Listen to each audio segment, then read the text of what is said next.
Шымкентте трансформатор майын өндіретін зауыт ашылады. Қазақстан мен Иранның бірлескен кәсіпорнын салу туралы келісім Тегеранда өткен бизнес форумда жасалған еді. Сондай-ақ екі ел арасында бірлескен инвестициялық қор құрылады.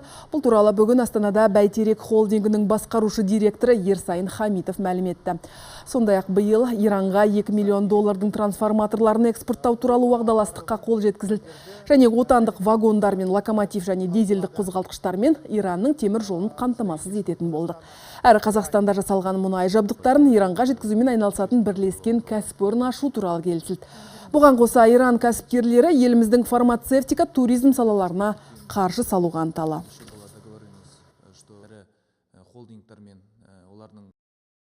Мәселен, Шаста деген көп салалы холдинг Зерде керамика жауапкершілігі шектеулі серіктестігінің базасында керамика өндіру және Павлодар облысындағы Рамат компаниясының базасында фармацевтикалық өнімдерді жасауға, инвестиция жасауға көздеп олар отыр.